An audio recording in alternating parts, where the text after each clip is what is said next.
3 weeks ago, I killed my girlfriend, Melanie Palmer, chopped her body into 11 pieces, and buried them in scattered, discreet locations around my estate. This isn't a confession. Well, I guess it is, but that's not the driving force behind this admission. I don't expect any empathy, any guidance. I don't even expect anyone to take this seriously. Me? All the prerequisites have been said, though I suppose it wouldn't hurt to give you a rundown. I'm not what you'd call striking, though I've always made it a point to blend and flow with society, to delicately veneer my true nature with a cordial persona, however contrived. Maybe we've met. Probably not. If we have, good luck pegging a name on me. Or, for that matter, finding me at all. Melanie wasn't my first victim. It's just that all the others were animals from all different clades. Fish, birds, mammals, reptiles. It's fascinating how each organism reacts in their own way. You see, our brains contain mirror neurons. They're responsible for that pity you feel when a wounded dog comes whimpering to your heel, and for the lock of it when a creature expresses pain in a manner you're unused to. Honestly, it's fucking shallow. But it's the human condition. Except I'm human, and I'd like to say I'm past all that sickly sweet bullshit. Let's be honest, feelings are a hindrance more often than not, so the trustworthy thing to do is observe. I mentioned dogs already. They always end up being a right mess. Screaming, writhing, contorting their limbs as if the thumbtacks in their eyes are going to kill them. The idea of having kids has always been off-putting to me. Dealing with an indignant MART is just as tedious. Chickens fuss a bit, then sort of freeze up once they realise flight isn't an option. Pun intended. The first few times it's funny, but it gets old. I could go on. If it makes you feel better, call me a coward. Take all the jabs you want. The fact I haven't killed people, well, until now, just offers a cheap avenue for insult.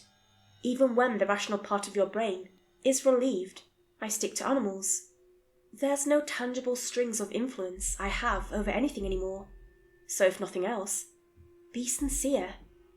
Mourn the dead.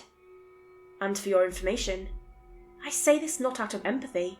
Nothing bores me more than loafing around. Don't stew in resentment. Get on with your damn lives. Okay, now that's all clear, I can get into why I'm even writing this. 5 days went by without a hitch.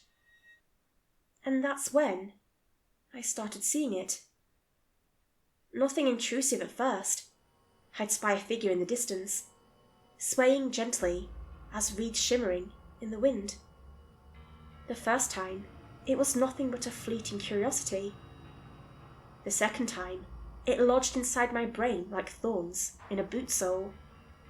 An old man told me once, a house can be haunted, but so can we. I know he was referring to memories, trauma, regret. But I don't carry those burdens. Maybe the universe sought to level the playing field. I don't know. I see that figure everywhere now, half obscured by the end of a grocery store aisle, standing on an overpass while I'm driving along the highway. Sometimes in places that make no sense, physically speaking, like behind the stove extractor fan, small as if distant, yet contained in such a tiny space. By itself, not so scary. Of course, I wouldn't be here if things didn't worsen. When I stare at that thing, my head starts to pound.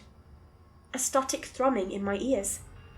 Feels like everything else starts to crumble away, except the figure. It only grows clearer the longer I gaze into its rippling silhouette. Let me tell you, nothing scares me. Not really, as long as I still have my agency. But whenever I notice it, swaying against the ashen sky. It's as if something outside of myself is sticking toothpicks between my eyelids. Leather straps around my limbs, holding me in place, only to stare at the loose segments, rippling with the haze of a mirage and the swaying of kelp. The more I watch, and the less my thoughts wander, it approaches. I never see it moving, but it gets closer, sharper. A few days ago, it got close enough for me to truly make out its body. I was correct about it being in segments, but only now could I count them. 11. 11 ragged pieces strung by glistening sinew and entrails. It'd be easy to say she'd come back for me, from the grave or that. Yet somehow, I can tell that's only a half-truth. Because when Melanie was close enough to fix me with her murky eyes, I noticed the thing behind her. Taut grey skin mottled by mangy tufts of hair. Those are the only consistently visible features. I can't help but feel she's picked up an errant companion somewhere between death and, well, whatever's after, if anything. Or maybe it found her. Either way, it's here now, and I'm powerless to fight back. It can't be some form of post-mortem vengeance. Otherwise, why would it drive its blackened and chipped nails up into Melanie's exposed organs, twisting gargled screams out of her like some macabre conductor? Why would it coil and squeeze its phlegmy, splitting tongues through her nose and ears and mouth? All the while, it fixes me with a glare through the gap in her neck. Flat, shark-like eyes, somehow conveying a perversion so far past my own. It sickens me. I really don't know what it wants. For me to feel like all those little animals did?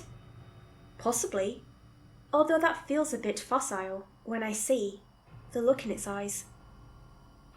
I realised it wasn't Melanie herself wavering in the air after I saw the thing's torn and ancient rags drifting lazily around her sides, as though underwater.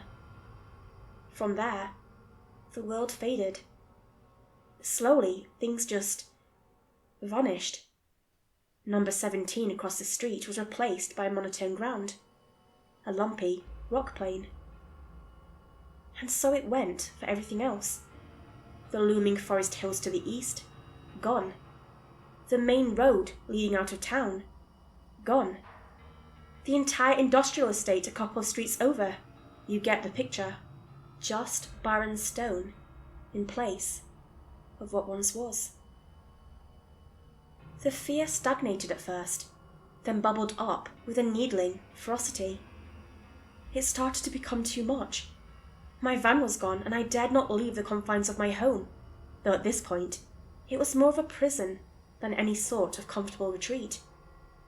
I caught a few mice in the pantry and made some crosses out of popsicle sticks, crucified them, got bored waiting for them to croak, so I ended up dunking them in a pot of boiling water till they stopped moving. In the past, something like that would have evened me out. But now, those lifeless eyes bore into the back of my neck whenever I look away. The feeling is inescapable. The sound of its wet, guttural rumbling, insufferable. I wish it'd just get it over with. Tear my eyes out, hang me from my own intestines. I don't care. Everything else is gone now, other than my house. The windows offer a view out across an interminable plain. The sky's filled with dull clouds, so that the horizon is practically invisible, blending seamlessly with stone. Shit. I just looked up from my laptop, and even the house is gone. All at the mercy of this fucking thing that won't even show itself to me. Hiding behind my greatest sin, clacking teeth and all. Bony mantis limbs unfolding, eyes reflecting the deepest, coldest ocean. The depth of their cruelty, immeasurable. It's standing right in front of me, still holding up the mangled body shield of Melanie, still flaying her skin and unsheathing her bones. I'd actually respect this monster's depravity if I weren't its prisoner. As I record this, I can see its drumming fingers in the corner of my eye. Is it impatient? Why is it even letting me type? I think it wants me to cast out my message in a bottle, so it can be lost to the waves. It knows no one will ever read it. Though, if anyone does, I doubt they'd spare any empathy to seek me out. To that I say, fair enough. I'm a lot of things, but a hypocrite I am not. Haven't felt hungry in a while, or thirsty. I don't even feel tired, and I've been awake for, what, a week? 2? I've resigned to this fate, so I tried smashing my head into the ground, over and over, desperate to end this nightmare. All it's done is give me a splitting headache. Not a drop of blood. It's laughing now. That's all I can equate its hacking wasps to. I can smell its breath polluting the air. Old blood and scorched bone, with the heat to march. Melanie's screaming too, with whatever's left of her vocal cords. The disgusting symphony rattles inside my skull. It's the worst sound I've ever heard. I just looked up again, and it's gone. Melanie's still there, weightless, though her eyes are that of a monster's. Sunless discs exuding venom-slicked malice, so heavy, it's palpable. I lost my router connection a while back, but had enough sense to take the SIM out of my phone and put it in the laptop. Mobile data still works, though I don't understand the logic dictating that. Fuck. I hope this isn't eternity. My mind's already broken once, plus something fixed it up good as new, just to be crushed by the torment once more. The screeching. It's so loud. Maniacal cackles. Tortured wailing. They already sound the same to me. It's not fair. What other psychotic piece of shit like me has been sentenced to something like this? People whose boundless savagery makes me look like a law-abiding citizen, where all they got were life or death sentences. It isn't fair. My body's frozen stiff. From terror or some unseen force. It's impossible to tell. I can feel the moist waves of its stinking breath on my neck. Stop it. Please. It isn't fair. Is that what she thinks? I can't... What? I didn't write that. I want to click post right now. It's just ironic. In these last moments I'll ever have a connection to anyone, anywhere else. The words are lost on me. Say, Melanie, what do you think?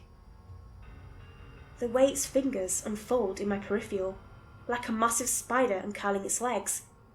My spine's itching. She thinks you said enough. My thoughts exactly. Why? Why are you tainting my last words? It's not fair! This isn't fair! Oh, but it is. Now you can be with her. Never again lonely. Fingers. Fingers creeping across my eyes. Peeling dry skin. It crackles and crunches by my ear, one extending with so many joints. So many. So loud. Like gunfire. Ears hurt. Look. She's waiting for you. Melanie hangs festering before me. Her legs sway limply, toes grazing smooth stone.